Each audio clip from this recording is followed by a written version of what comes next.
কত সুন্দর দেখতে লাগছে, দেখো। উফ, জিভে জল চলে আসছে, আর লোভ সামলাতে পারছে না, যেন মনে হচ্ছে এক্ষুনি খেয়ে ফেলি।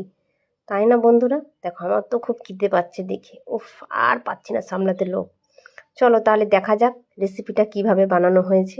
তো চলো, প্রথমে এখানে কড়াই দিয়ে দিয়েছি।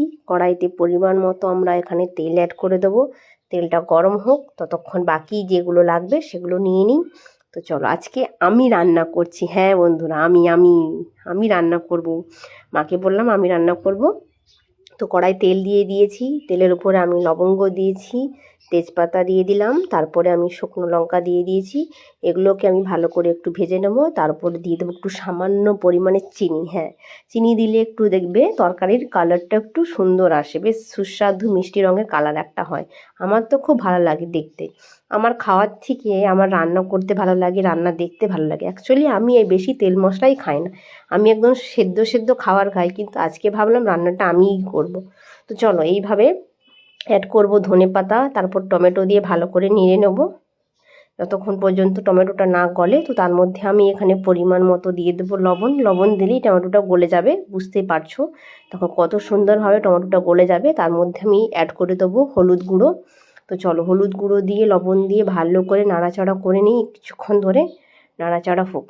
বাড়ির জন্য মাঝে মধ্যে একটু করতে হয় রান্না, মানে এরকম তেল মশলা। তারপরে আমি এখানে দিয়েছি আদা বাটা, জিরে বাটা, ধনে বাটা। তোমরা চাইলে তোমাদের মতো দিতে পারো, যেহেতু আজকে নিরাম হচ্ছে। তো এখানে পেঁয়াজ রসুন আমি কিছুই অ্যাড করব না, নিরামিষই রান্না করব। চলো, নিরামিষ ভালো করে মশলাটা কষিয়ে নেব। অ্যাকচুয়ালি সত্যি কথা বলতে আমি তেল মশলার খাবার একদমই খাই না, আমি সব তেল ছাড়া সেদ্ধ খাই বা বয়েল খাবারই খাই। তো আজকে বাড়ির জন্যই আমি রান্না করছি। আমি হয়তো জাস্ট একটু টেস্ট করব, কিন্তু খুব একটা খাবো না, কারণ আমি হেলদি খাবার খাই। স্পাইসি খাবার আমার অতটা ঠিক ভালো লাগে না। হয়তো বছরে একবার কি মাসে একবার বা এরকমই হয়, রোজ আমি এরকম স্পাইসি খাবার খাই না। আর বাড়িরও রোজ তেল মশলা খাবার খায় না। রোজ আমার থাকে স্যালাড, টক দই, এইসব জাতীয় খাবারটা আমি বেশি খাই।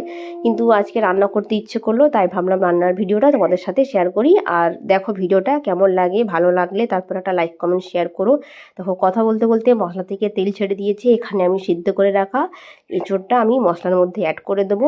দিয়ে ওটা ভালো করে মিশিয়ে নেব যতক্ষণ পর্যন্ত টাইম লাগে ও ভালো করে মেশানো হোক। অ্যাকচুয়ালি শরীরকে হেলদি রাখতে হলে সবসময় হেলদি ফুডই খাওয়া দরকার। কিন্তু বাড়ির লোকেরা তো শুনবে না, যে সবসময় হেলদি খেতেও চাইবে না। তো মাঝে মধ্যে একটু ওদের মুখটাকে হেলদি থেকে আনহেলদি করতেই হয়, তার জন্যই বানানো।